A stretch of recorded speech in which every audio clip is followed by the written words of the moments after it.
네, 안녕하십니까. 네, 동대문교회 형제 자매님들 만나 뵙게 돼서 반갑습니다. 저는 서울 노원교회에서 왔습니다. 이름은 김성진 형제고요. 이렇게 만나게 해주신 하나님께 감사를 드립니다. 이게 굉장히 어색한데 그 외부 설교를 굉장히 오랜만에 나와봤습니다. 이유는 다들 아시는 대로 감염의 위험 때문에 우리가 활동하는 범위가 많이 축소된 바가 있고요.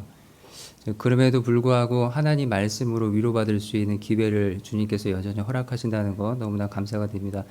조금 전에 하나님께 드렸던 그 찬송을 들으면서도 스스로 생각해 봤습니다. 정말 내 마음에 하나님의 말씀이 은혜가 되고 위로가 되고 생명이 되고 있는지 오늘 하루도 주님의 말씀으로 위로받고 힘을 얻고 싶은 마음이 간절합니다. 시작하기 전에 하나님께 기도하겠습니다. 거룩하신 하나님 아버지 감사드립니다. 주님의 피로 거듭난 저희들 또 오늘 주님을 생각하며 이 자리에 모였습니다. 저희가 죄인 되었을 때 하나님을 모르고 천국 소망도 몰랐던 그때 주님께서 저희 같은 죄인을 위해서 십자가에 달리시고 피와 물을 다 쏟으신 그 놀라운 사랑 깨닫게 하심에 감사드립니다. 저희들은 길을 잃었으나 주께서 저희를 찾아와 주시고 주님 품에 안으시고 천국 소망 일깨워 주시는 은혜에 감사드립니다. 어려운 시기를 사는 동안 매일매일 하나님께 기도로 여쭙고 말씀을 통해 답을 얻을 수 있도록 저희를 일깨워 주시옵소서. 오늘도 저희가 옳은 길을 가고 있는지 하나님께 여쭙길 원합니다. 오늘 이 자리에 모인 형제 자매님들 하나님의 말씀으로 위로해 주시고 용기를 주셔서 상처받은 마음이 힘을 얻게 해주시고 두려운 마음이 용기를 얻게 해주시고 또 병약한 육신이 주님의 능력으로 말미암아 치유될 수 있도록 우리에게 하나님의 모든 능력으로 역사해 주시기를 구합니다. 학예 수양회를 준비하고 있습니다. 그 귀한 시간이 헛되이 흘러가지 않도록 마음을 모아서 그 말씀 앞에 영혼을 인도할 수 있게 길을 열어주시고 저희가 합력함으로 하나님의 일을 함께 의논하고 간절히 기도함으로 영혼을 건질 수 있도록 주께서 저희 각 사람 사용해 주시기를 간절한 마음으로 구합니다. 교회에서 함께 기도하며 계획하고 있는 모든 일에 주님께서 은혜로 역사해 주시고 주님을 사랑하는 것처럼 주님께서 주신 직분을 사랑하고 주님이 주신 이 소중한 삶을 아끼고 헛되이 보내지 않도록 지혜해 주시기를 간절히 구합니다. 오늘 이 시간 시종을 다 주님께 부탁드리며 모든 것 예수님 이름으로 기도합니다. 아멘. 시편 119편입니다. 구약성경 시편 119편 119편 제일 마지막 절입니다. 176절입니다.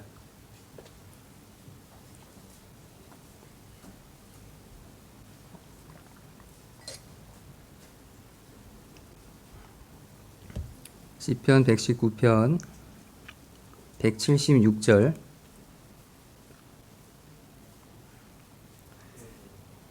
이른 양같이 내가 유리하오니 주의 종을 찾으소서.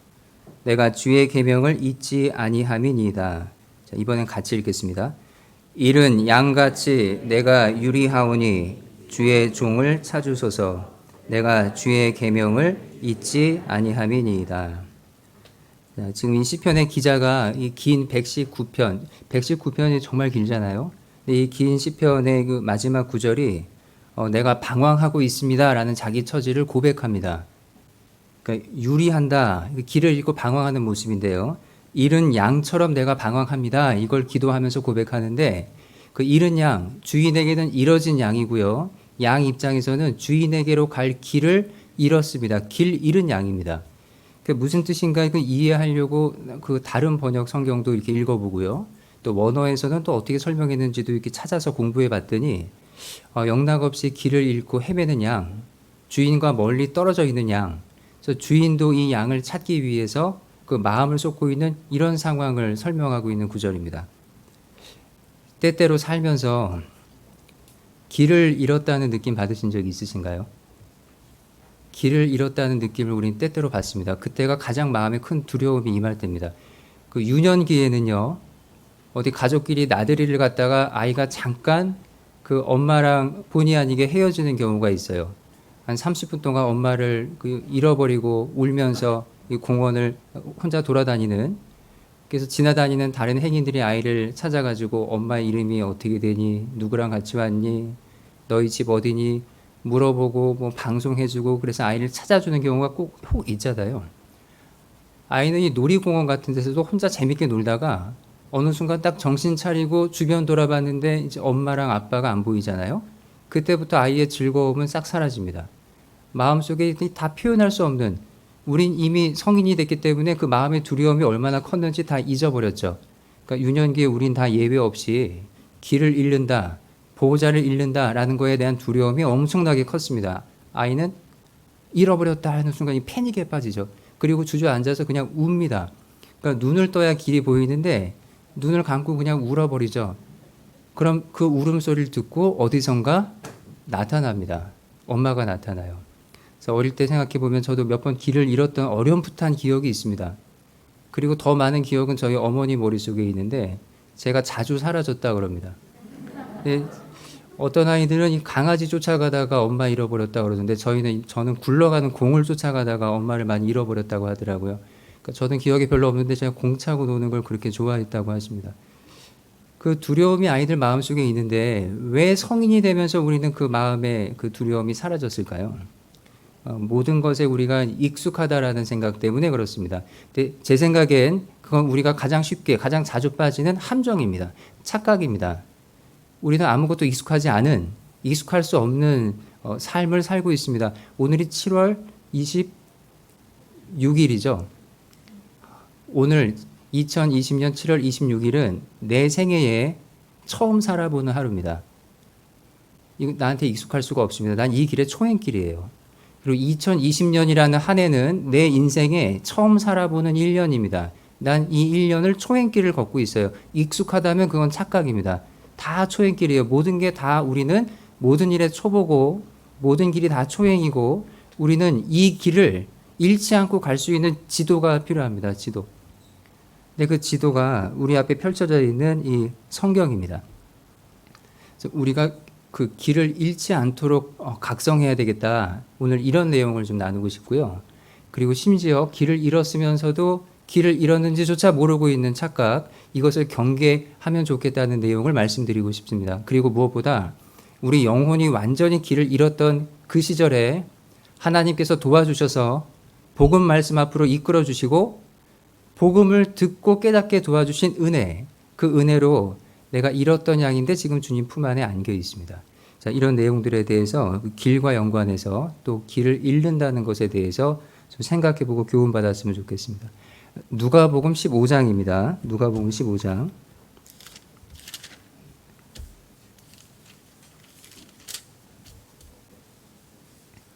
누가복음 15장 11절입니다.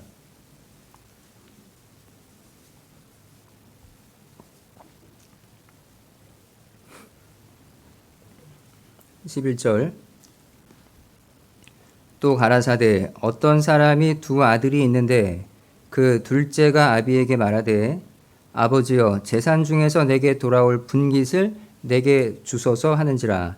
아비가 그 살림을 각각 나눠 주었더니 그 후 며칠이 못되어 둘째 아들이 재물을 다 모아가지고 먼 나라에 가 거기서 허랑방탕하여 그 재산을 허비하더니 다 없이 한 후 그 나라에 크게 흉년이 들어 저가 비로소 궁핍한지라.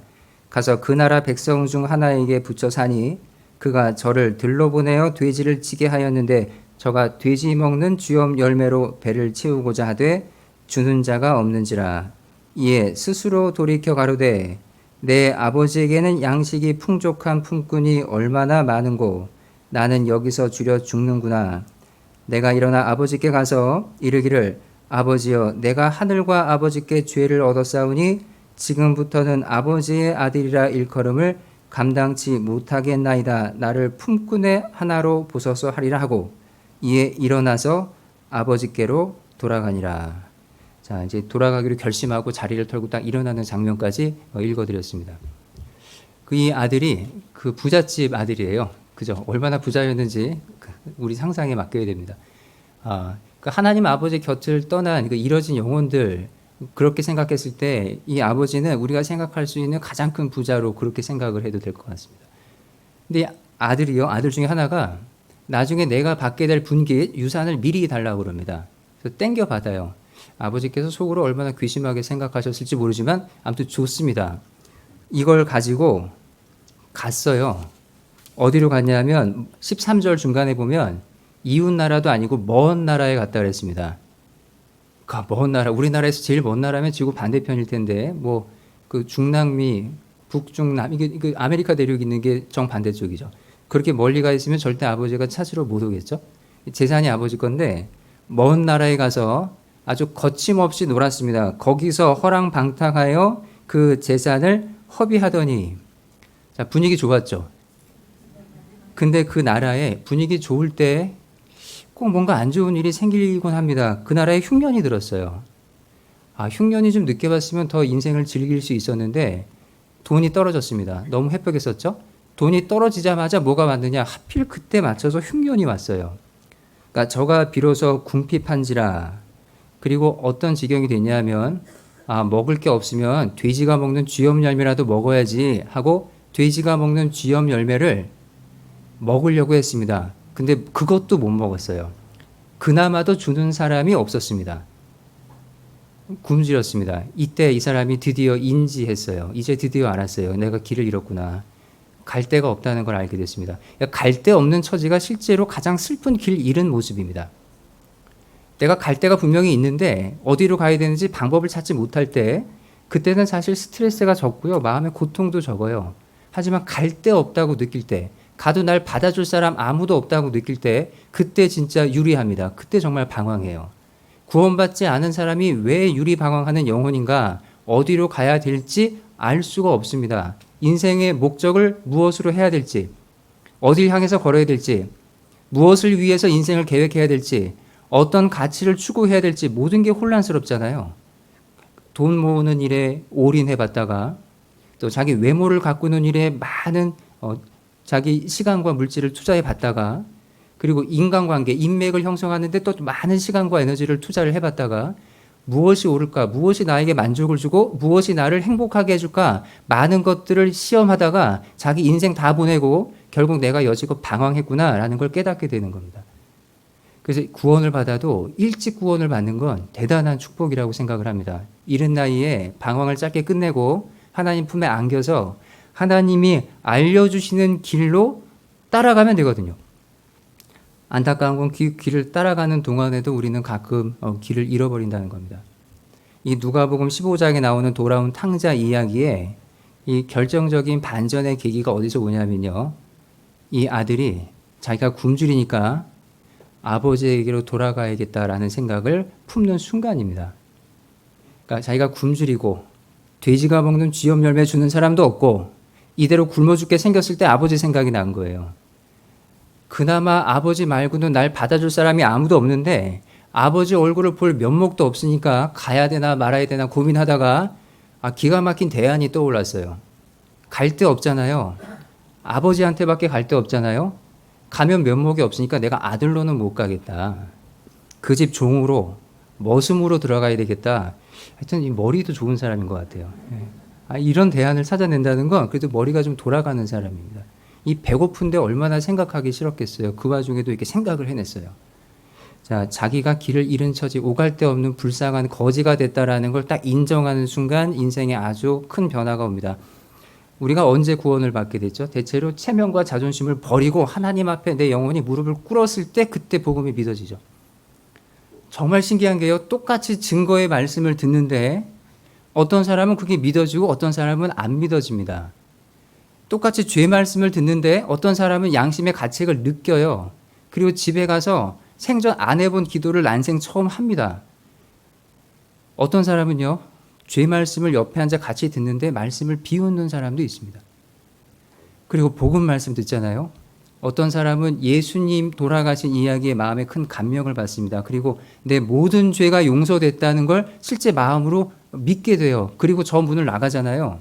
근데 어떤 사람은 예수님이 채찍에 맞는 장면을 보면서도 팔짱 끼고 삐딱한 자세로 봅니다. 저는 어떤 분들 이렇게 집회할 때 앉아 계신 자세를 보면은요, 이거 진짜 신기해요. 대강당 장의자가 등받이 각도 조절되는 의자가 아닌데, 이렇게 편하게 이렇게 누워서 들으시는 분들이 있으세요. 그냥 그것도 참 지혜인 것 같아요. 편한 자세로 들으면 더 오래 들을 수 있는지. 말씀 앞에 경외감이 생기잖아요. 누워 있다가도 허리를 세워서 귀 쫑긋하고 듣게 되어 있습니다. 왜? 믿어지기 시작한 거예요. 그러니까 몸과 마음이 뭔가 이렇게 연결되어 있습니다. 이렇게 마음에 긴장이 되면 몸도 경직되고요. 마음이 해이어지면 몸도 풀어지잖아요. 자, 하나님 말씀 앞에 우리가 죄인이라는 걸 깨닫고 길 잃었음을 깨달았을 때 하나님 말씀이 진지하게 내 마음속에 파고듭니다. 제가 91년도에 구원을 받았습니다. 말씀을 듣는데 증거의 말씀들이 믿어지더라고요. 근데 처음엔 믿어지는 게 그냥 재밌다고 생각을 했습니다. 시대징조 말씀을 하는데 뭐 요즘처럼 뭐 코로나나 이런 걸로 시대징조 증거할 수도 없고요. 뭐 666도요. 저는 그때 뭐 이렇게 문신 새기는 건 줄 알았습니다. 전혀 그 와닿지가 않았어요. 그럼에도 불구하고 그때 마지막 시대가 다가오고 있다는 게 마음에 두려움이 생겼습니다. 셋째 날까지는요, 수요일까지는 제가 재밌다 하고 들었거든요. 넷째 날 들으니까 조금 무서워지더라고요. 다섯째 날 와서 죄 말씀 들었거든요. 죄 말씀 들으니까 제가 그때 마음으로 인정이 됐습니다. 나 오갈 데 없는 사람이구나. 나 지금 죽으면 절대 천국 못 가는구나. 난 지옥 미창에 빠지는구나. 이렇게 마음에 인정이 됐습니다. 근데 바로 다음 날 와서 복음을 들으니까요, 그 마음의 답답함이 싹 사라지더라고요. 나 천국 갈 수 있게 됐구나. 하나님 따라 나 천국 가는구나. 이게 진짜 믿어졌습니다. 딱 하루 사이에 제가 스스로 길을 찾아냈을까요? 어림도 없죠. 그렇지가 않습니다.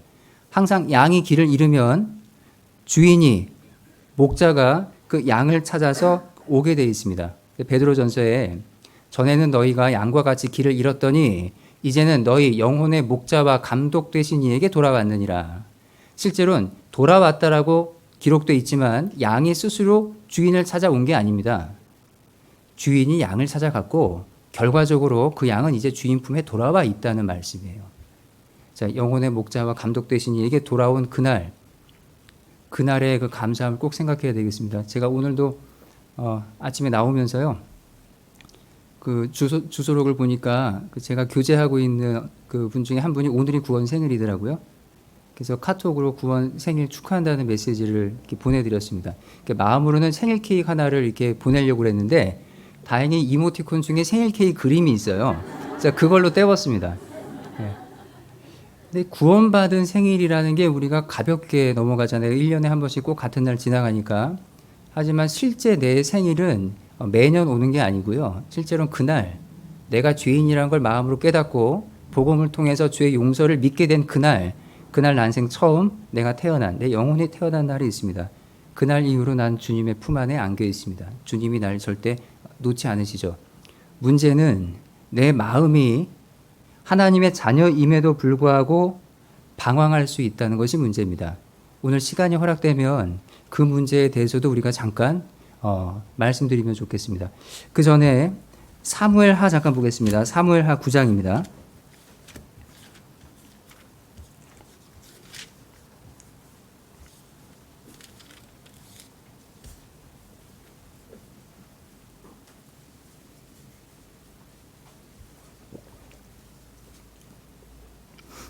사무엘하 9장입니다.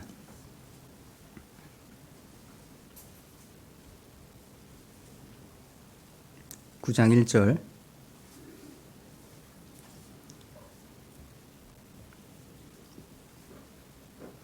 다윗이 가로되 사울의 집에 오히려 남은 사람이 있느냐? 내가 요나단을 인하여 그 사람에게 은총을 베풀리라 하니라. 사울의 종 하나가 있으니 그 이름은 시바라. 저를 다윗의 앞으로 부르매 다윗이 저에게 묻되 네가 시바냐? 가로되 종이 그로소이다. 왕이 가로되 사울의 집에 남은 사람이 없느냐? 내가 그 사람에게 하나님의 은총을 베풀고자 하노라. 시바가 왕께 고하되 요나단의 아들 하나가 있는데 절뚝발이니이다. 자, 다윗이 왕이 된 다음에 요나단에게 부탁받은 그리고 요나단과 약속했던 내용이 늘 마음속에 남아 있었어요. 약속을 지켜야 되잖아요. 요나단에게 속한 사람들을 보호하고 지켜주겠다는 약속을 했습니다. 그래서 자기가 왕이 통일왕국의 그 왕이 된 다음에 그 약속을 떠올리고 사람을 찾았어요. 내가 이 약속을 지켜야 되는데 누군가에게 은혜를 베풀어야 되는데 그 사람이 누굴까? 남아있는 사람이 있을까? 그래서 종을 시켜서 찾게 합니다. 그러니까 시바라는 사람이 불려왔어요. 사울 집안에 남아있는 사람이 있느냐? 그랬더니 한 사람, 자기가 아는 사람 이름을 얘기합니다. 요나단의 아들이 하나 있는데 무비보셋입니다. 그러면서 설명을 하죠. 그는 절뚝발이니이다. 이제 이걸 설명합니다. 그러니까 무비보셋이 왕을 찾아온 게 아니고요. 무비보셋은 숨어 사는 신세였어요. 무비보셋의 아버지가 요나단, 할아버지가 사울이었죠. 무비보셋 입장에서 자기 할아버지 사울이 철천지 원수로 생각했던 사람이 이제 왕이 됐잖아요. 자기 할아버지가 지금 왕이 된 다윗을 얼마나 오랜 세월 집요하게 괴롭혔는지 안다면 다윗 앞에 얼굴을 들이미는 건 목숨을 걸어야 되는 일입니다. 틀림없이 이렇게 생각했을 거예요. 다윗이 날 찾으면 아마 죽일 거야. 다윗이 아마 나를 미워할 거야. 그 생각쯤은 머리가 나쁜 사람이 아닌 이상 틀림없이 했을 겁니다. 그러니 무비보셋이 어떻게 도와달라고 다윗 왕을 찾아오겠어요. 거꾸로 다윗 왕이 무비보셋을 찾아냈습니다. 우리가 하나님을 찾을 힘이 없을 때 하나님께서 우리를 찾아주시는 거예요. 양의 길을 잃었을 때 목자가 양을 찾아주는 겁니다. 세상에 어떤 양도 그 나쁜 시력으로 집을 스스로 찾아오지 못합니다. 반드시 목자가 양 99마리를 여기 두고서라도 잃어버린 한 마리 찾으러 멀리 다녀와야 돼요. 그래야 99마리가 다시 100마리가 됩니다. 그렇게 해서 한 마리 양을 찾고, 그렇게 해서 또 한 마리 양을 찾고, 그렇게 해서 또 한 마리 양을 찾아서 예수님께서 여기 한때 길 잃었던 양들을 모아놓으신 겁니다. 우리를 집단으로 한꺼번에 찾으신 게 아니라 한 명 한 명을 찾아 길을 떠나시고 만나서 데려오신 거예요. 우리는 예수님이 어느 순간 특별하게 만나준 그 한 사람이었습니다. 그러니까 우리 항상 이렇게 함께 모여서 말씀 듣고 함께 봉사하고 뭐 수백 명이 함께 교제하니까 항상 습관적으로 뭐 이렇게 n분의 1을 하려고 그래요. 그러니까 은혜에 대한 말씀 배우면 오늘 한 200명 왔으면 200분의 1. 상급에 대한 말씀 다 같이 우리가 수고해서 상급 받으면 200분의 1. 근데 그렇지 않다는 겁니다. 나는 주님 앞에서 귀한 한 사람입니다. 귀한 한 인생이고 귀한 한 영혼이에요. 자, 이 무비보셋이 두 다리를 다 절었잖아요. 이게 원래 절었던 게 아니고요. 이 사람이 5살 때 다쳤어요.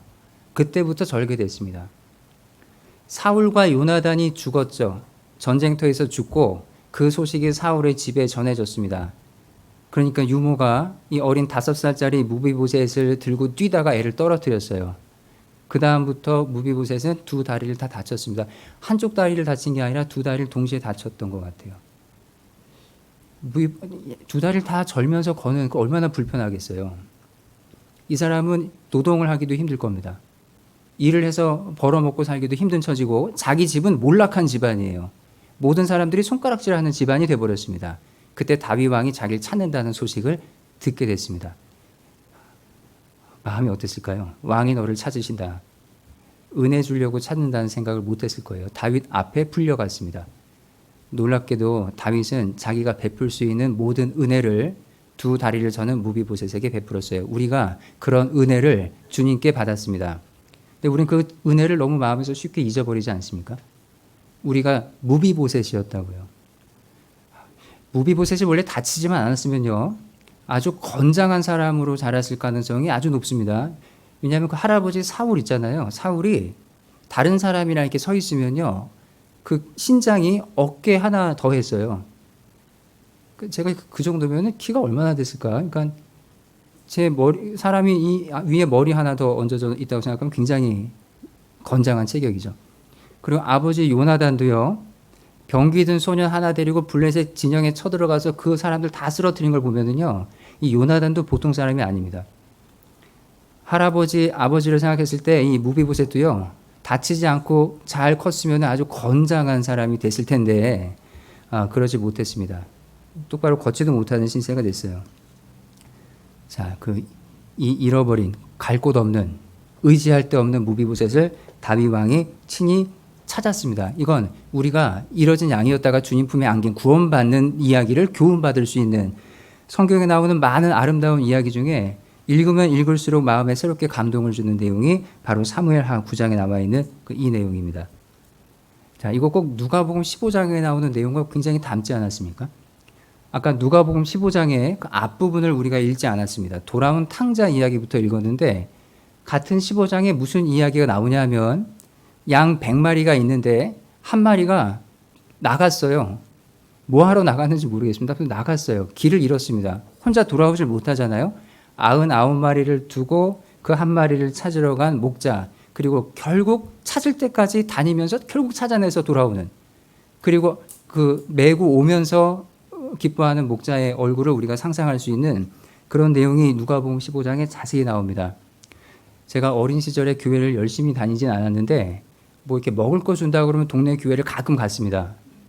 그렇게 1년에 한두 번 교회를 설렁설렁 갔어도 제 머릿속에 각인된 그림이 있는데, 그 교회당 벽에 붙어 있는 그 성화들 중에 예수님이 자기 이 어깨 위에 목에다가 어린 새끼 양을 이렇게 들쳐매고 이렇게 즐거워하면서 돌아오는 이제 이런 그림들을 봤던 기억이 납니다. 대충 다녔어도 그림은 이게 기억이 나요. 그러니까 저한테 이게 새로운 내용이 아니라면 새로운 내용이 아닙니다. 익숙한 내용인데 세월이 갈수록 누가복음 15장을 읽으면서 느끼는 마음의 감동은 더 깊어집니다. 예수님이 어깨에 메고 있던 그 양이 그게 나였구나. 그게 그냥 한 마리 짐승이 아니라 나를 찾아갖고 오시는구나. 그 생각을 하게 됐습니다. 자, 그럼 구원받은 다음에 어떨까요? 구원받은 다음에 우린 절대 길을 잃어버리지 않나요? 예, 천국으로 주님이 인도하신다는 게 보장돼 있지만 우리는 온전한 삶, 그리스도인다운 삶, 그 길을 가는 동안 잠깐씩 일탈합니다. 그래서 아버지 되신 하나님을 실망시키고 속상하게 하고 때로는 너무나 아픈 징계를 받기도 합니다. 그게 구원받은 성도가 가끔씩 마음에 방황을 할 때 나타나는 일들이죠. 우린 늘 징계를 무서워하지만 징계받기 전에 하나님이 정해놓으신 길을 순종하면서 가려는 의지는 너무 약한 것 같아요. 우리 항상 병이 걸리면 그 다음에 어떻게 치료할까를 많이 고민하지만 어떻게 하면 병에 안 걸릴까를 건강할 때부터 고민하는 그 고민의 크기는 상대적으로 작습니다. 어떻게 하면 내가 병에 걸리지 않을까, 그 고민을 미리 하는 사람이 큰 병에 안 걸리잖아요. 어떻게 하면 내가 실족하지 않고 온전한 삶을 살 수 있을까, 이 고민을 인생에 큰 문제가 닥치기 전에 매일매일 하는 것이 합당합니다.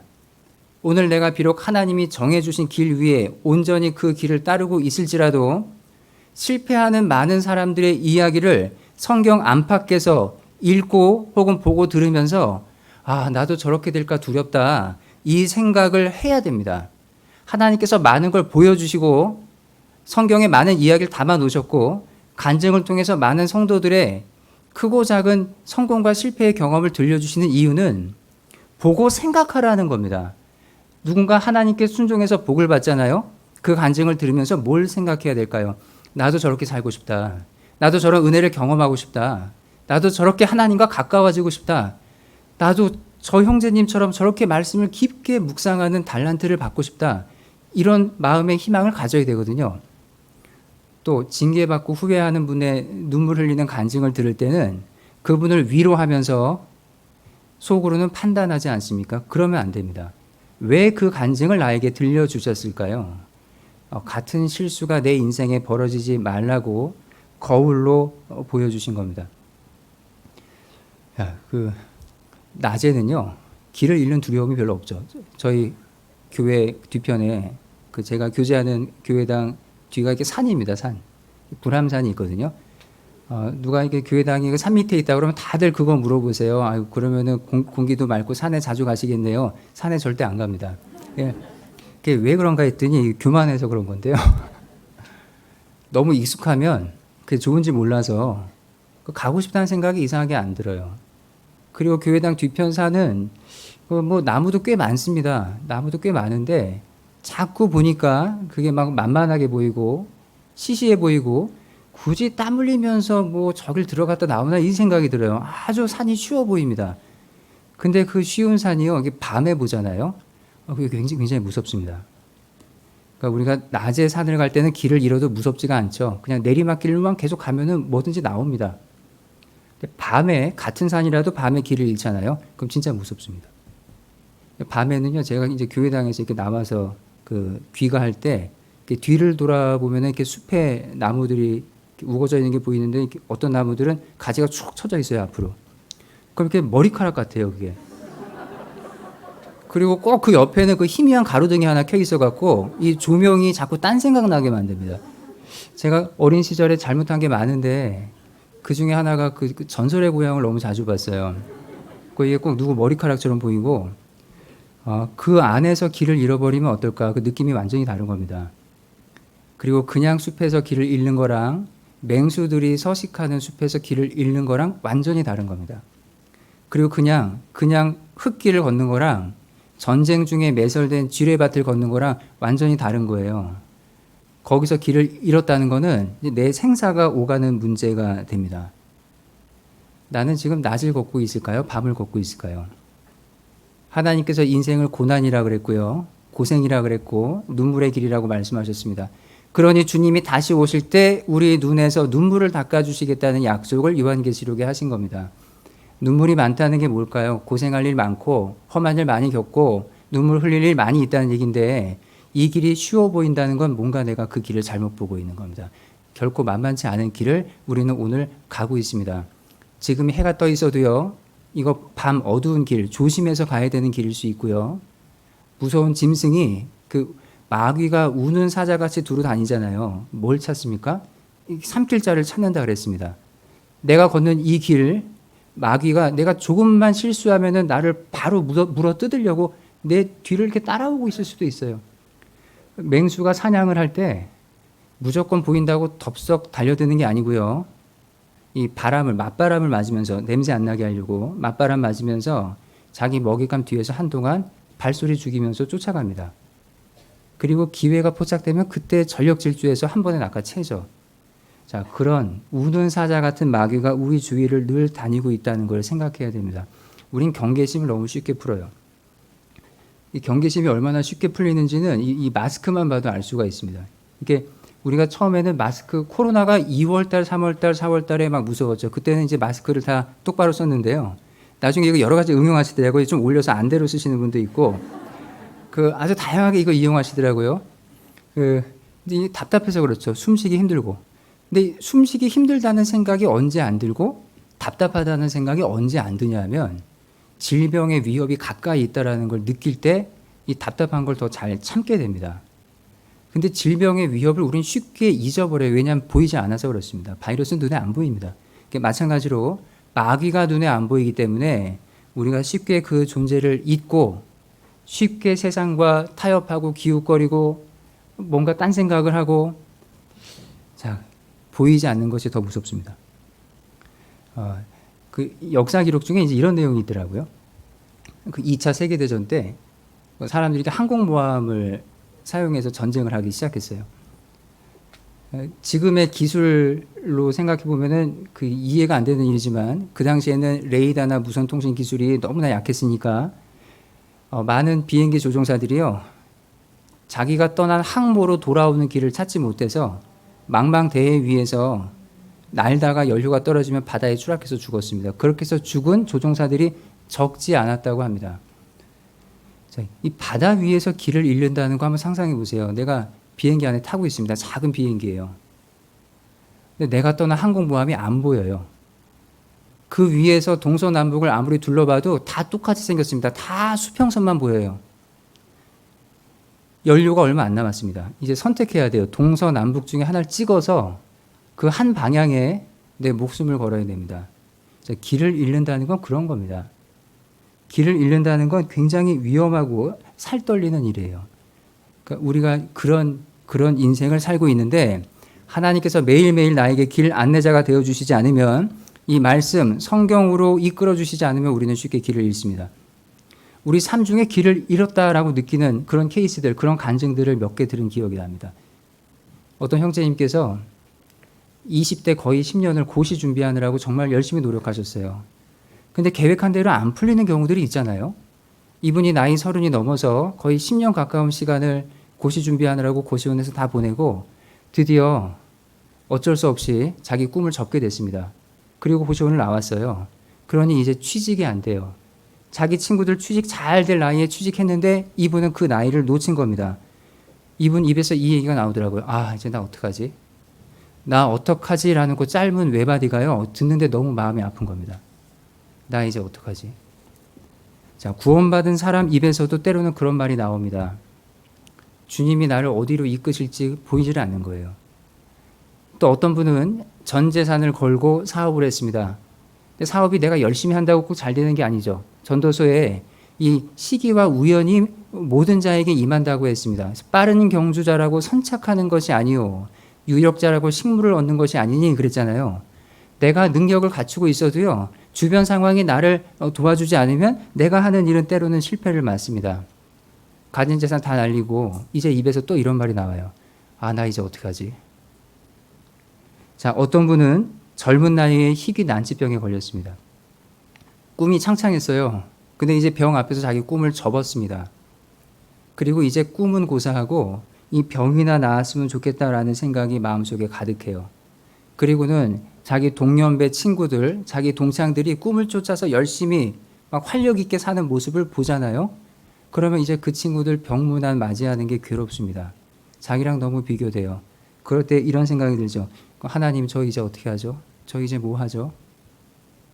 자, 그때도 하나님께서는 다시 나를 찾아오셔서 내가 어느 길로 가야 할지를 알려주십니다.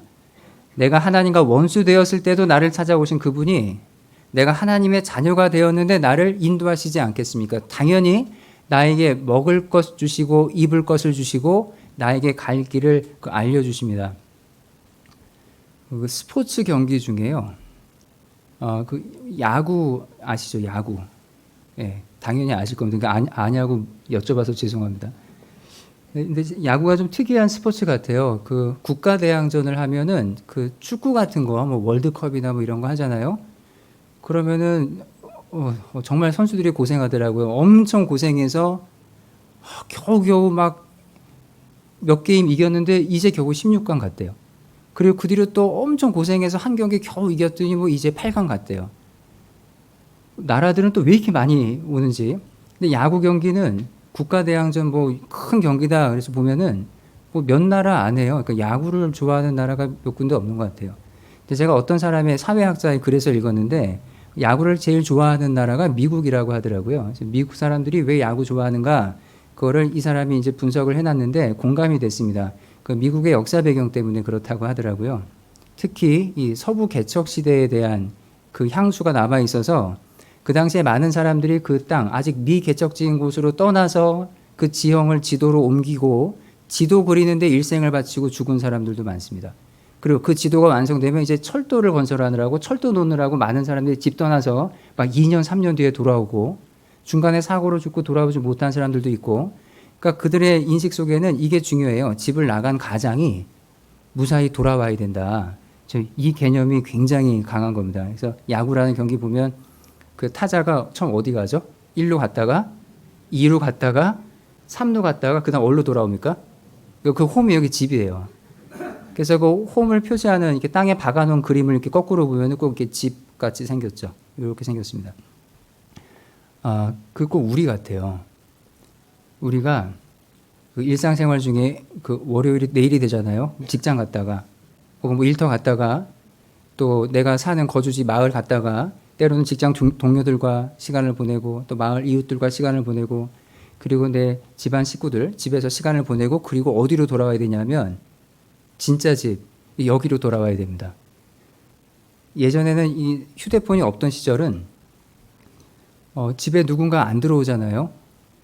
식구 중에 누가 늦었는데 귀가를 안 하면 전화를 할 데가 없어요. 그럼 평소에 비상 연락망 이렇게 적어놓은 거 보고는 뭐 지인들한테 전화해서 혹시 같이 계세요? 없대요. 다음 사람한테 전화해서 혹시 같이 계신가요? 없대요. 대체 어디 있는 걸까? 그래서 기다리는 집안 식구들이 잠을 못 자고 조마조마했던 혹시 그런 기억 있으십니까? 청년분들 없으시죠? 당연히 없으시죠. 왜냐하면 그냥 카톡 보내거나 핸드폰 하면 개인 전화가 있으니까요. 개인 전화가 없던 시절은 식구 중에 한 명이 늦게 귀가하면은 뭐 별 생각이 다 나요. 막 험한 상상이 막 됩니다. 자, 그러다가 띵동하고 돌아오면 얼마나 반가운지. 어이구, 하나님 감사합니다. 소리가 나옵니다. 자, 우리가 신앙이 성장하면 교회를 집이라고 생각하는 마음이 생기는데 그 생각은 지극히 정상적인 사고방식입니다. 여기가 진짜 우리의 집입니다. 그럼 이제 여기 일주일 단위로 우리 생활의 사이클이 돌아가잖아요. 주일날 여기 모여서 말씀 듣고 교제하고 또 일주일을 살아갈 힘을 얻어서 이제 한 바퀴 돕니다. 1루, 2루, 3루 돌아서 다음 주일이 되면 여기 돌아와야 되는데 근데 이상하게 돌아오지 않는 분이 계시죠. 중간에 어디선가 이게 아웃된 거예요. 어디서 아웃됐을까? 걱정된 겁니다. 직장에 무슨 일 생겼나? 집에 무슨 일 생겼나? 혹은 뭐 몸이 아픈가? 그럴 때 전화해서 받으면 이제 안심이 되는데 전화해도 안 받는 분이 있고 카톡을 열었더니 나갔습니다. 아무개님이 나갔습니다. 그러면 이제 막 여러 가지 걱정이 됩니다. 자, 우리가 왜 그런 분들을 보면서 걱정하는가? 아, 가족이구나라는 걸 실감합니다. 가족입니다. 서신서에 보면은 뭐 고린도 전후서 그리고 또 에베소서, 빌립보서 이런 서신서들을 보면 무엇이 옳은 길인지를 자세히 설명해 주고 계세요. 예를 들면 생활 중에 죄를 버려야 된다. 서로 사랑해야 된다.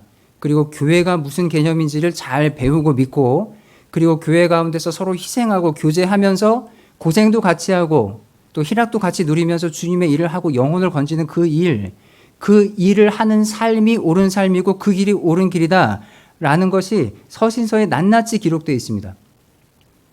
근데 그 서신서가 기록된 건 거의 2000년이 다 돼가요. 근데 그 서신서에 남아있는 모든 말씀은 여전히 오늘날 우리에게도 유효합니다. 그것이 올바른 길이에요. 그것이 지도입니다. 이렇게 소설에 보면은요, 이 보물을 찾느라고 사람들이 배 타고 막 모험하는 이야기. 제가 어릴 때 읽었던 책 중에 뭐 보물섬지 이런 게 있거든요. 근데 그와 유사한 아류작들이 굉장히 많더라고요. 보물 찾는 이야기는 다 하나같이 그 보물 앞에서 사람들이 치고받고 싸우는 게 아닙니다. 그 전에 뭘 차지하려고 싸우는지 아세요? 보물지도 차지하려고 싸워요. 그 보물지도를 손에 넣었다는 건 그 보물을 이미 손에 넣었다는 거랑 같은 의미입니다. 보물지도를 잃어버린 건요, 보물을 잃어버린 거예요. 네. 우리에게 이 지도 있죠. 지도 여기 있습니다. 그러니까 이걸 잃어버리면 우리는 길을 잃어버린 겁니다. 자, 이게 내 손 위에 있어야 되고 또 내 머릿속에 있어야 되고 또 내 마음속에 있어야 됩니다. 마음속에.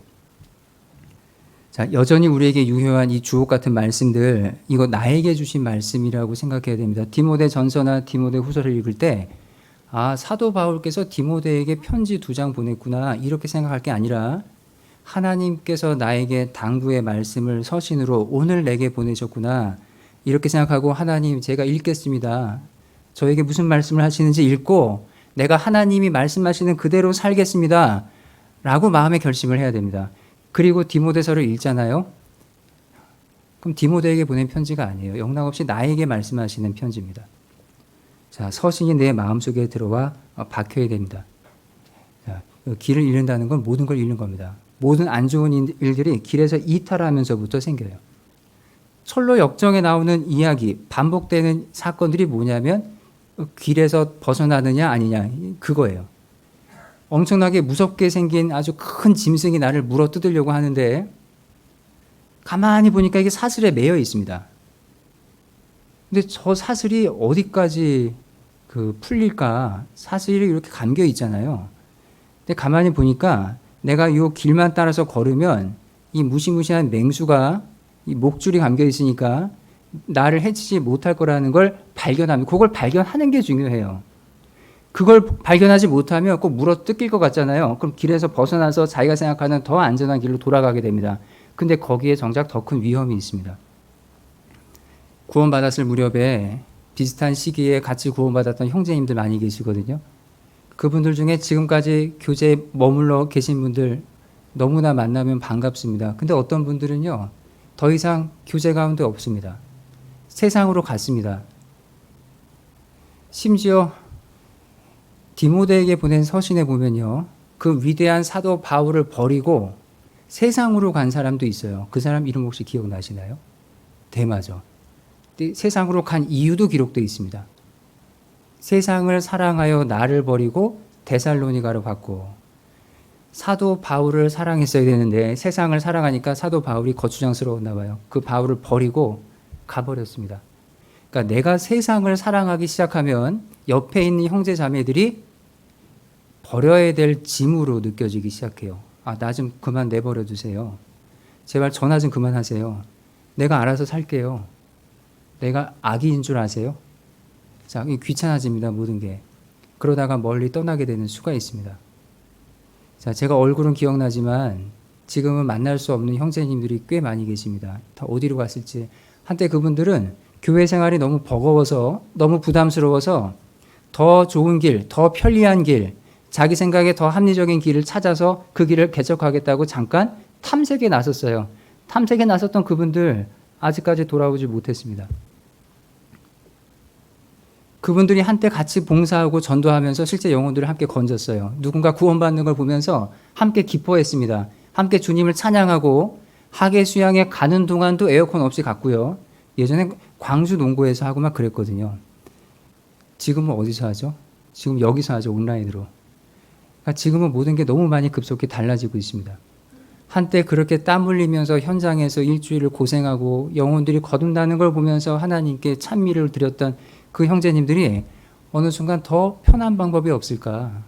자기만의 방법을 찾아서 잠시 떠났어요. 근데 결국 못 돌아왔습니다. 결국 자기 길을 찾은 게 아니고요. 그냥 길을 잃은 겁니다. 주님은 많은 길을 예비하신 게 아니라 한 가지 길을 예비하셨어요. 그리고 그 길을 숨김없이 성경에 다 기록해 놓으셨습니다.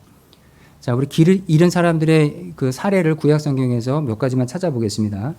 창세기 21장입니다.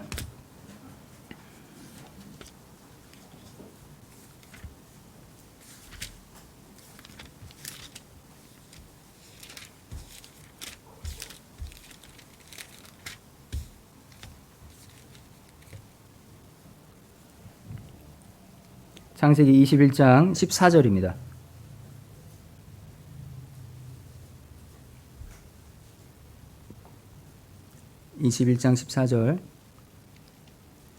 아브라함이 아침에 일찍이 일어나 떡과 물 한 가죽 부대를 취하여 하갈의 어깨에 메워주고 그 자식을 이끌고 가게 하매 하갈이 나가서 브엘세바 들에서 방황하더니 가죽 부대에 물이 다한지라 그 자식을 떨기나무 아래 두며 가로되 자식의 죽는 것을 참아보지 못하겠다 하고 살 한바탕쯤 가서 마주 앉아 바라보며 방성대곡하니 하나님이 그 아이의 소리를 들으심으로 하나님의 사자가 하늘에서부터 하갈을 불러 가라사대 하갈아 무슨 일이냐 두려워 말라 하나님이 저기 있는 아이의 소리를 들으셨나니. 자, 19절 하나님이 하갈의 눈을 밝히심에 샘물을 보고 가서 가죽 부대에 물을 채우다가 그 아이에게 마시웠더라. 자, 이제 하갈이 버림받았습니다. 그 아들 이스마엘과 함께 브엘세바 들에서 방황해요. 정말 처량하죠. 왜 방황할까요? 갈 데가 없으니까요. 집에서 쫓겨났는데 갈 데가 없어요. 방황합니다. 그리고 가죽 부대에 물 하나 받아왔는데 그거 다 먹으면 이제 죽는 거예요. 이제 아들 이스마엘이 마실 물이 없으니까 이제 쓰러져 죽어갑니다. 그 어미가 그 모습을 참아보지 못하고 살 한바탕쯤 화살을 날릴 만한 거리쯤 떨어져서 죽어가는 자기 아들을 바라보면서 방성대곡했어요. 아브라함이 달려왔나요? 그 방성대곡하는 소리가 아브라함 귀에까지 들리지를 않습니다. 들판에 나와 있잖아요. 근데 그 소리가 하나님 귀에 들렸습니다. 하나님께서 말씀하시죠. 그리고 물을 주십니다. 이제 새로 하나님이 주신 물을 가죽 부대에 다시 담아요. 그 물은 아껴 마실 필요가 없는 물입니다. 떨어지면 다시 담으면 됩니다. 자, 이때도 하나님이 하갈을 찾아오셨지 하갈이 하나님을 찾아 나선 게 아니었습니다. 열왕기상 19장입니다.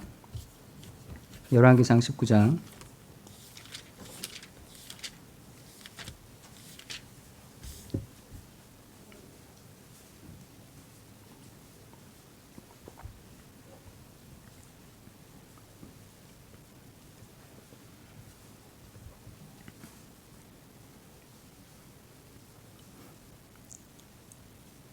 열왕기상 19장 4절입니다. 4절 스스로 광야로 들어가 하룻길쯤 행하고 한 로뎀 나무 아래 앉아서 죽기를 구하여 가로되 여호와여 넉넉하오니 지금 내 생명을 취하옵소서 나는 내 열조보다 낫지 못하니이다 하고. 자, 이게 지금 요나가 한 말이 아니고요. 그 위대한 선지자 엘리야 입에서 나온 말입니다. 자, 이 직전에 무슨 일이 있었냐면 수백 명의 그 거짓 선지자들 바알 선지자, 아세라 선지자와 갈멜산에서 대결해서 아주 위대한 승리를 경험했습니다. 그리고 났더니 그 아합과 이세벨이 그 무릎을 꿇고 하나님께 용서를 구했으면 좋았을 텐데 아합과 달리 옆에서 그 충동질하는 사람 있죠. 이세벨. 이 이세벨이 더 도끼를 품고 다 복수하겠다라고 칼을 간 겁니다. 그 소식을 엘리야가 전해 듣고는 너무 낙담이 됐어요. 어떻게 그런 큰 하나님의 이적을 보고 저 사람 마음은 저렇게 꿈쩍도 안 할 수 있을까? 너무 낙심이 되고 자기 신변에도 위협을 느꼈잖아요. 그래서 길을 떠납니다. 그리고 사반이랑 같이 갔는데 사반을 중간에 머물게 하고 자기는 광야 한가운데로 하룻길을 혼자 더 들어가요. 뭔가 결심한 것 같아요. 사람 저 멀리 놔두고요. 그리고 4절에 보면은 로뎀 나무 아래 앉아서 하나님 저 이제 그만 살겠습니다. 제 생명 취하여 가옵소서. 죽기를 구했습니다. 나 이제 죽을랍니다. 라는 말이 이 위대한 선지자 입에서 나옵니다. 자, 하나님께서 그 소리를 들으셨어요. 그 소리는 하나님 귀에만 들렸습니다. 5절 로뎀 나무 아래 누워 자더니 천사가 어루만지며 이르되 일어나서 먹으라 하는지라. 본즉 머리맡에 숯불에 구운 떡과 한 병 물이 있더라. 이에 먹고 마시고 다시 누웠더니 천사가 어루만지면서 깨웠어요. 지쳐서 쓰러져서 자고 있는 이 엘리야를 흔들어 깨웠습니다. 그리고는 먹으라 했는데 거기 뭘 갖다 주냐면 숯불에 구운 떡 그리고 한 병 물 이걸 갖다 주고 먹으라 그랬어요. 그러니까 엘리야가 조금 전에 죽겠다고 해놓고는 또 요건 또 받아 먹었습니다. 먹고 나서 이렇게 다시 누웠다고 되어 있습니다. 근데 먹고 다시 누우면 이게 사실 역류성 식도염에 걸릴 수가 있거든요. 근데 너무 피곤하니까 쓰러져서 다시 잠이 들었어요. 잠시 후에 여호와의 사자 다시 왔습니다. 7절 여호와의 사자가 또다시 와서 어루만지며 이르되 일어나서 먹으라 네가 길을 이기지 못할까 하노라 하는지라. 처음에 먹으라 할 때는 왜 먹이는지 알 수가 없었어요. 일단 먹었습니다. 그리고 다시 잠들었죠. 두 번째 먹으라 할 때는 네가 길을 이기지 못할까 하노라. 그러니 먹으라 했습니다. 아, 어딜 보내시려나 보다. 그래서 먹이시는구나. 가야 될 때가 있구나. 이걸 짐작할 수 있는 구절입니다. 먹었잖아요. 그리고 8절이 이루어집니다. 이에 일어나 먹고 마시고 그 식물의 힘을 의지하여 40주 40야를 행하여 하나님의 산 호렙에 이르니라. 자, 이 호렙산에 도달해서 하나님의 세미한 음성을 듣습니다. 그리고 하나님께서 놀라운 말씀을 하시는데 예후에게 기름을 부어라. 왕을 삼아라. 엘리사에게 기름을 부어서 너 이후에 선지자 일을 이어서 하게 해라. 자, 그 엘리사가 그래서 세움받게 되고 예후가 등장하고 그리고 그게 19장 15절부터 18절에 이어지는 내용입니다. 자, 하사엘을 아람 왕이 되게 하고 예후를 이스라엘 왕이 되게 하고 엘리사를 선지자 되게 하라. 세 사람에게 기름 부어서 이 사람들에게 일을 맡겨라. 이걸 지시하십니다.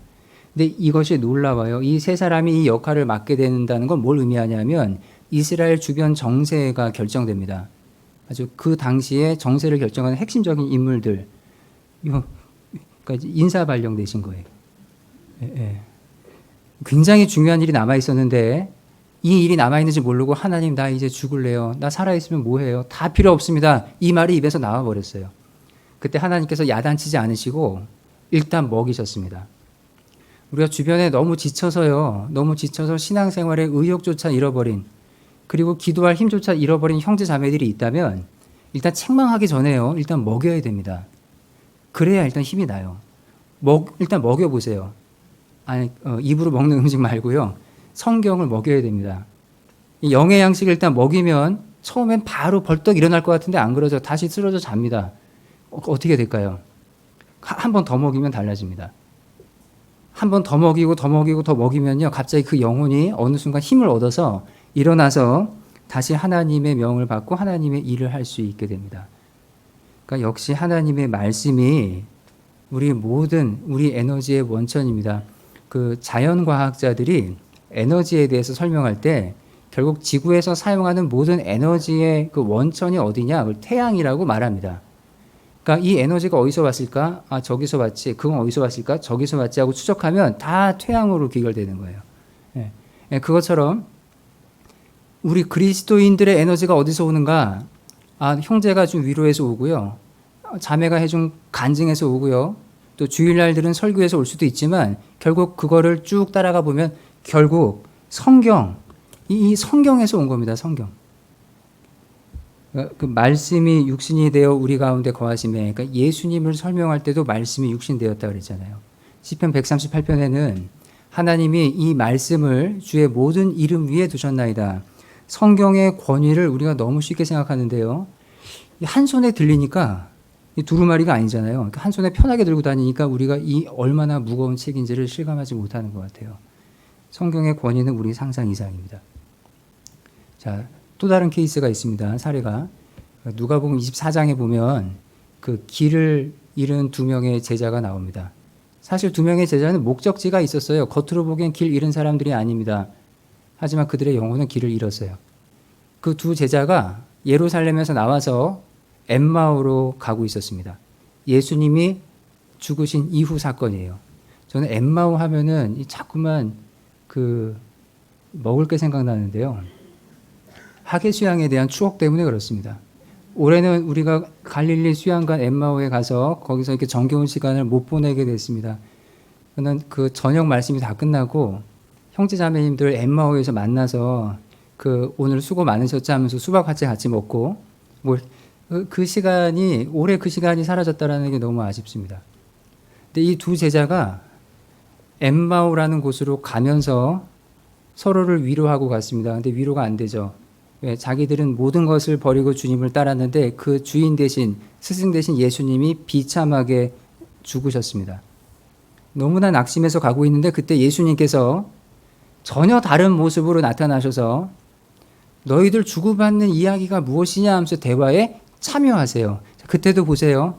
예수님이 방황하는 제자들에게 직접 오셨어요. 따라잡았습니다. 예수님이 길 가는데 저 앞에 두 제자가 있어요. 예수님이 두 제자의 걸음보다 자기 걸음을 더 빠르게 옮기셨습니다. 거리는 좁혀지고 결국 예수님 따라잡았어요. 그리고 예수님이 그들에게 말을 겁니다. 무슨 얘기 나누고 있느냐. 제자 중 하나가 물어보죠. 아니 근일에 예루살렘에서 일어난 일을 어떻게 당신은 혼자 모르냐고. 어떻게 그 사건을 모를 수 있냐고. 예수님께서 모세와 선지자의 글에서 시작해서 예수님에 관한 내용을 자세히 풀어주십니다.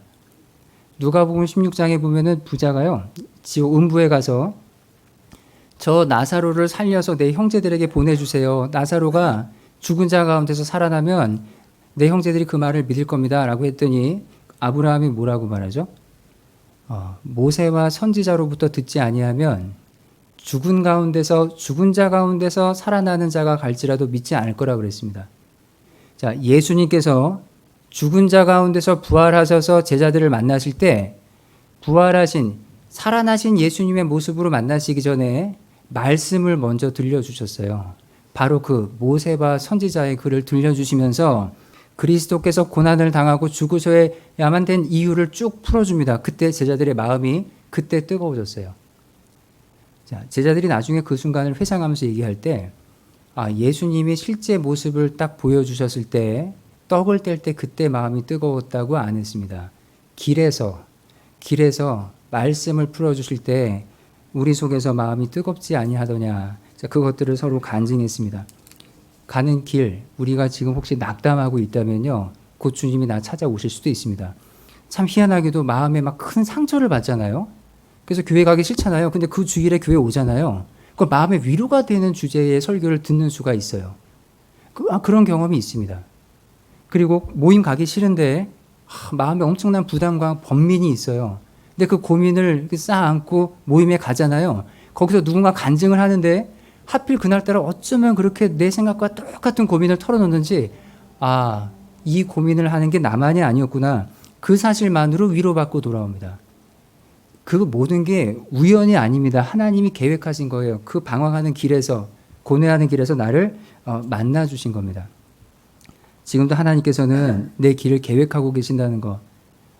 하지만 우리 마음에 두렵게 생각해야 될 게 있습니다. 옳은 길을 알면서도 고의적으로 그 길을 떠나는 그런 엄청난 잘못을 저지르면 안 되겠습니다. 생각나는 사람이 있어요. 그 솔로몬입니다. 솔로몬은 말년에 엄청난 잘못을 저질렀는데 전 그 책임이 어마어마하게 크다고 봅니다. 왜 그럴까요? 솔로몬의 별명이 뭐죠? 세상 사람들도 솔로몬을 하면은 무슨 왕 그러잖아요. 지혜의 왕 그럽니다. 아니 그런 수식어가 붙은 사람이 어떻게 노년에 그런 어이없는 잘못을 할 수 있는가? 자, 많이 받은 사람에게는 많이 달라 할 것이라 그랬습니다. 그리고 아는 사람이 더 큰 책망을 받습니다. 열왕기상 11장입니다.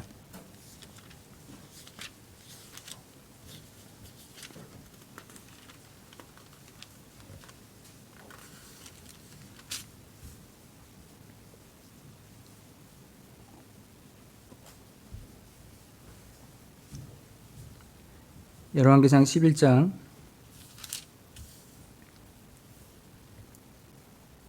2절입니다. 11장 2절. 여호와께서 일찍이 이 여러 국민에게 대하여 이스라엘 자손에게 말씀하시기를 너희는 저희와 서로 통하지 말며 저희도 너희와 서로 통하게 말라. 저희가 정령코 너희의 마음을 돌이켜 저희의 신들을 좇게 하리라 하셨으나 솔로몬이 저희를 연애하였더라.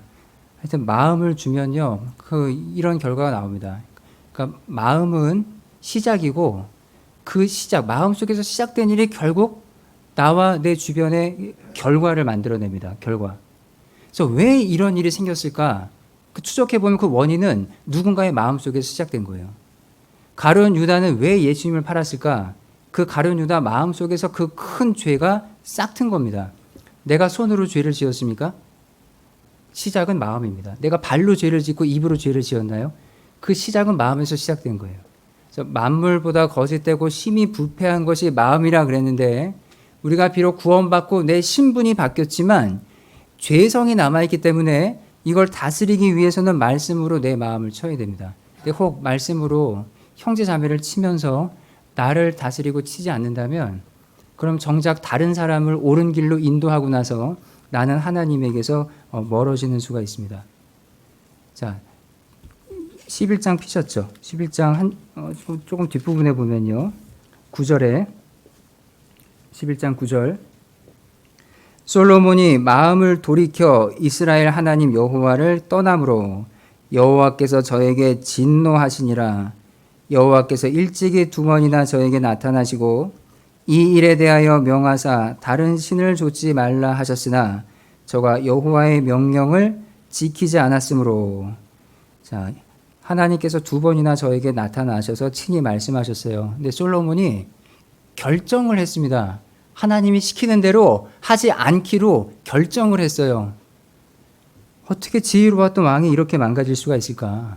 마음을 하나님께 드리지 않고 다른 데 드렸기 때문에 그렇습니다. 이방 여인들에게 너무 많은 마음을 빼앗겼어요.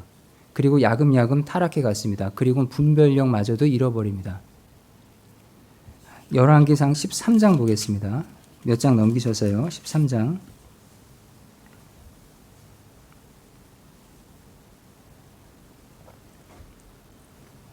하나님께서 솔로몬에게 실망하시고요.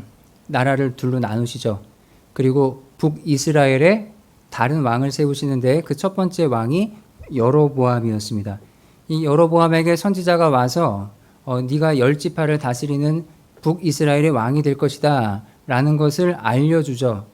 그럼 이 사람은 겸손한 마음으로 그 일을 하나님을 두려워하면서 그 일을 잘 했어야 되는데 결국 이 사람 하나님 두려워하는 마음을 잃어버리고 자기 길로 가게 됩니다. 심지어 이 우상을 만들어 놓고 백성들이 자기를 떠나서 예루살렘으로 가지 못하게 길을 틀어막죠. 자, 13장 1절입니다. 때에 하나님의 사람이 여호와의 말씀으로 인하여 유다에서부터 베델에 이르니 마침 여로보암이 단 곁에 서서 분향하는지라. 하나님의 사람이 단을 향하여 여호와의 말씀으로 외쳐 가로되 단아 단아 여호와께서 말씀하시기를 다윗의 집에 요시야라 이름하는 아들을 낳으리니 저가 내 위에 분향하는 산당 제사장을 내 위에 제사할 것이요 또 사람의 뼈를 내 위에 사르리라. 4절 여로보암 왕이 하나님의 사람의 베델에 있는 향을 향하여 외쳐 말함을 들을 때 단에서 손을 펴며 저를 잡으라 하더라. 저를 향하여 편 손이 말라 다시 거두지 못하며 하나님의 사람의 여호와의 말씀으로 보인 예조대로 단이 갈라지며 제가 단에서 쏟아진지라. 자, 이후에 어떻게 하냐? 그 여호와께서 보내신 선지자에게 제발 내 손을 낫게 해달라고 부탁합니다. 그러니까 선지자가 그 손을 낫게 해줍니다. 엄청난 경험이에요. 단이 쪼개지고 자기 손이 말라버립니다. 다시 하나님이 용서해 주셨잖아요. 기회를 주셨으면 그 경험을 자기가 평생 간직하고 내가 하나님을 두려워하며 살아야 되겠다 마음의 결심을 해야 되는데 여로보암은 어리석게도 그 반대의 결심을 굳힙니다. 33절 보겠습니다. 13장 33절. 여로보암이 이 일 후에도 그 악한 길에서 떠나 돌이키지 아니하고. 이 일 후에도 하나님께서 우리에게 경험을 주시죠. 어떤 경험은 빨리 잊어버려야 됩니다. 하지만 어떤 경험은 평생 기억해야 됩니다. 이런 경험은 평생 기억하고 하나님을 두려워해야 되는데 신경 쓰지 않고 다시 돌이켰습니다. 그 악한 길로 돌아갔어요. 자기 길을 갔습니다. 자, 그리고 14장에는 이런 일이 벌어지는데요. 여로보암 집에 그 집 아들이 있는데 아들이 병이 걸렸어요. 아주 이게 큰 병에 걸렸습니다. 그러니까 여로보암이 이 금송아지 앞에 가서 묻지 않고요. 이때 아주 진지하고 심각한 고민이 됐는지 자기 아내를 자기가 예전에 만났던 선지자에게 보냅니다. 가서 우리 아들이 어떻게 될지 당신이 물어보고 오시오라고 아내를 보냈는데 어떻게 보내냐? 다른 사람인 척 변장하고 보내요. 여로보암의 아내가 그 선지자 집 문을 열기도 전에 발소리가 날 때 선지자가 밖을 향해서 외칩니다. 여로보암에 처여 들어오라. 네가 어찌하여 다른 사람인 채 하느뇨. 그러니까 하나님 앞에서 다른 사람인 척하는 거 이게 다 소용없습니다. 우리가 마음속에 딴 생각 품고 막 죄악을 품고 세상을 사랑하는 마음 품고 그리고 주일에 교회 와서는 아닌 척 하잖아요. 하나님께서 뭐라고 하실까요? 제발 내 앞에서 다른 사람인 척 하지 말거라. 우리가 하나님께 뭔가 기도할 일이 있을 때 하나님과 나 사이의 관계엔 아무 문제도 없는 척 마치 내 이 문제만 갖고 와서 하나님 이 문제 해결해 주세요 라고 내밀면 하나님께서 그 문제 해결해 주기 전에 우리 관계부터 풀자고 말씀하실 겁니다. 우리 기도할 때 하나님과 나 사이에 아무 문제 없는 척 하지 않습니까? 꼭 신실한 사람인 척 기도하지 않습니까? 하나님의 일꾼인 것처럼 말하지 않습니까? 사실 나는 하나님으로부터 멀어지고 있을 수도 있습니다. 내가 어디에 와 있는가 지도가 손에 있을 때 보물 지도가 손에 있을 때도요. 이 지도에서 내가 어디 서 있는지를 찍지 못하면 보물이 있는 위치를 아무리 정확하게 알려주는 지도를 할지라도 난 그 보물을 얻을 수가 없습니다. 지도를 보면 뭘 알아야죠? 보물이 묻혀있는 위치. 그리고 또 하나 알아야 될 게 있죠. 그게 뭐죠?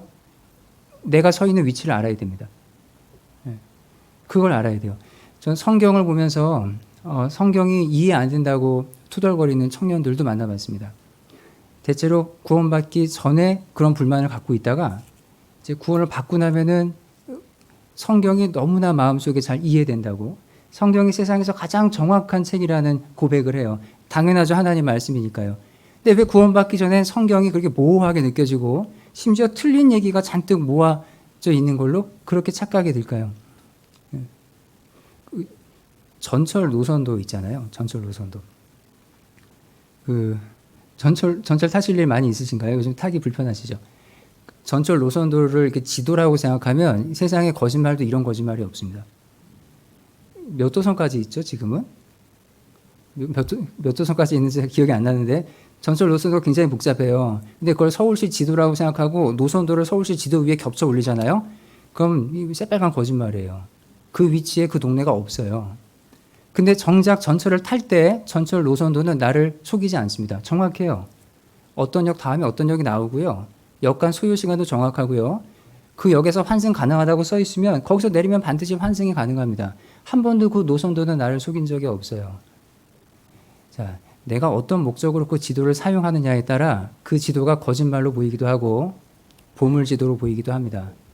자, 하나님의 말씀을 세상 학문, 세상 지식, 세상 상식 위에 겹쳐놓고 보면요. 하나님 말씀은 앞뒤가 안 맞는 것 같아요. 오히려 나를 혼란스럽게 하고 나를 잘못된 곳으로 인도하는 거짓 지도처럼 느껴집니다. 하지만 하나님 말씀이 옳아요. 왜냐? 이 지도의 목적이 다른 데 있기 때문에 그렇습니다.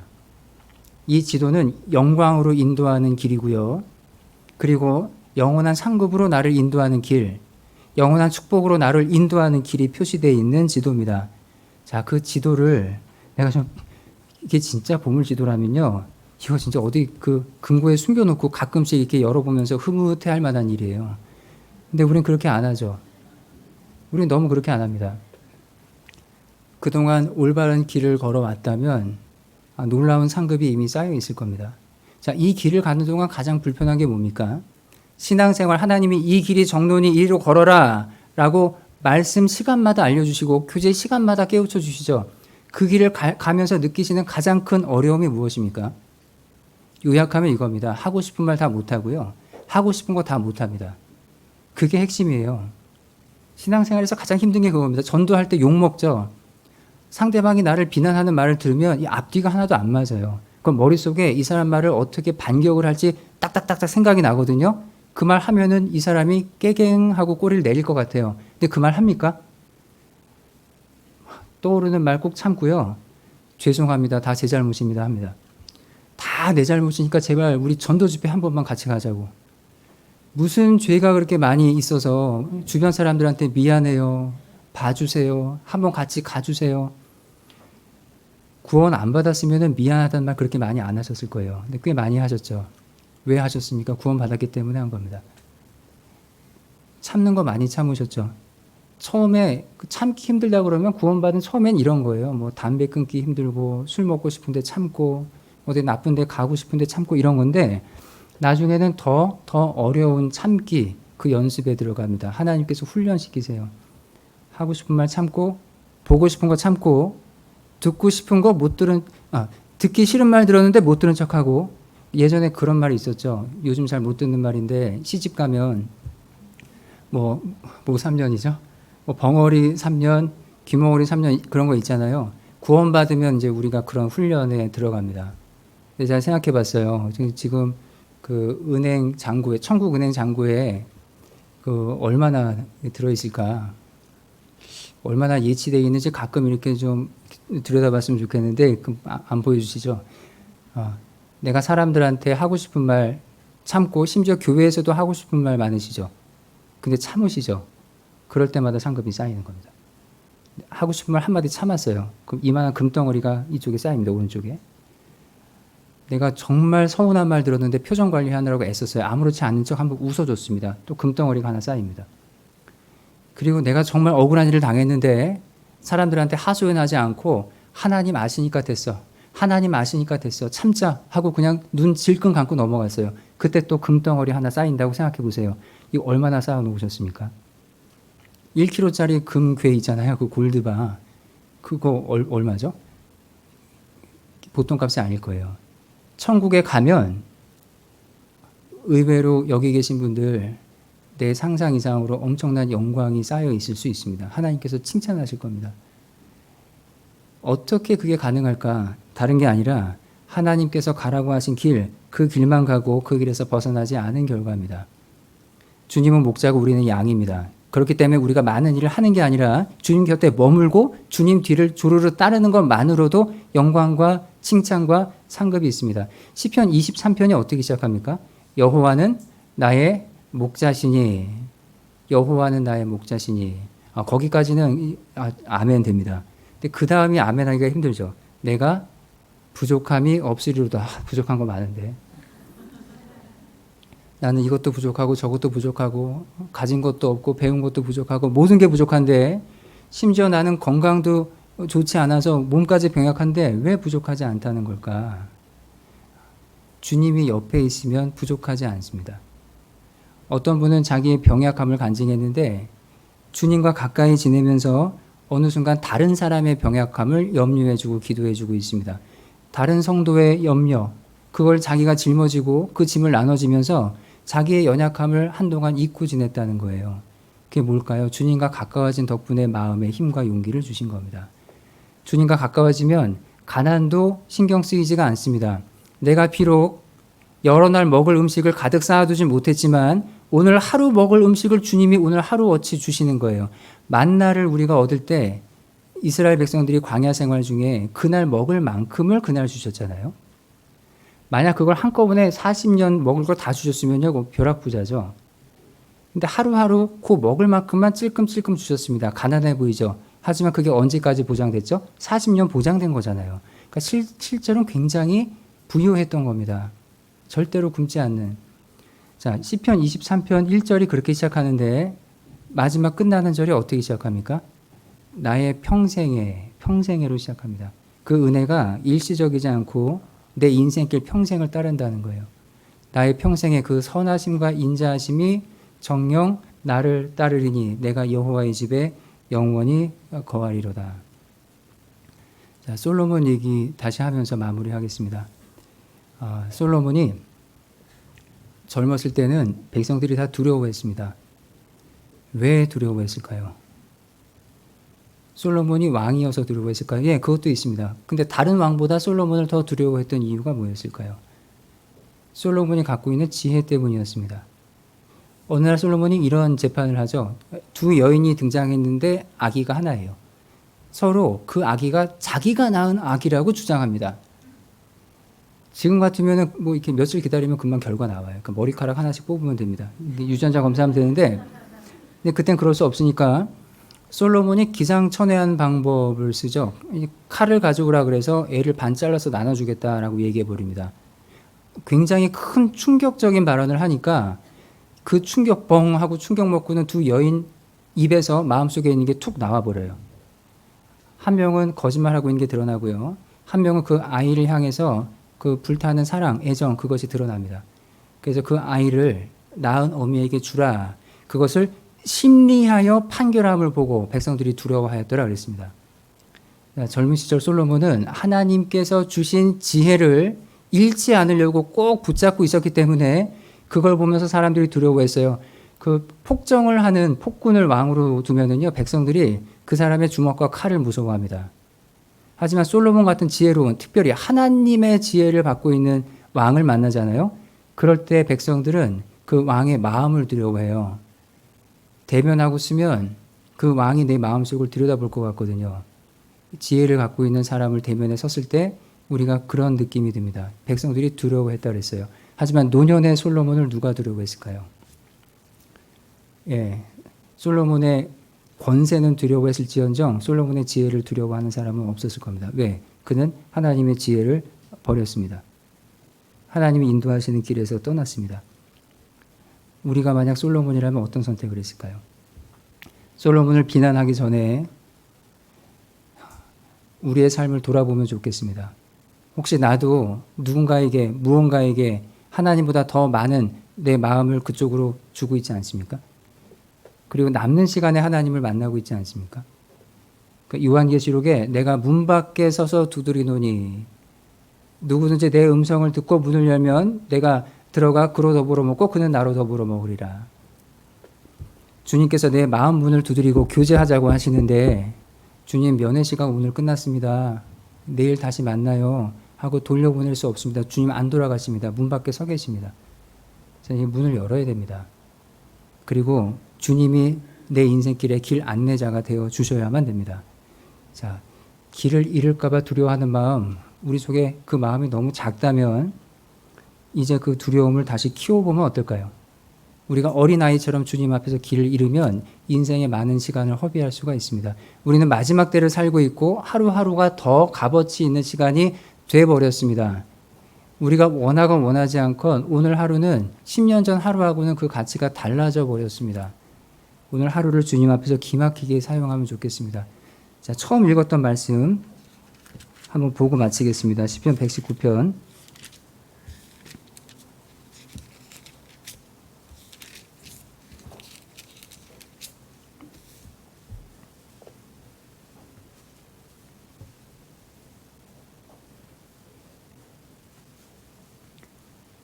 176절입니다.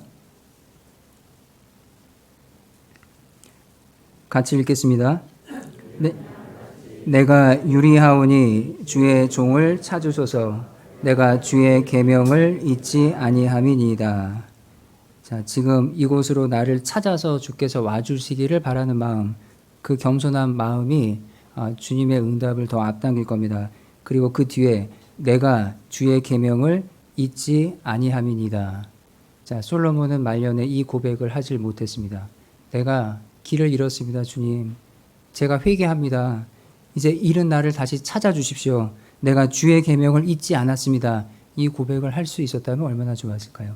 자, 우리는 날마다 이 구절로 돌아가서 하나님께서 늘 나를 길에서 만나주시길, 그리고 더 내 눈을 밝혀주시기를 간절한 마음으로 구해야 되겠습니다. 기도하겠습니다.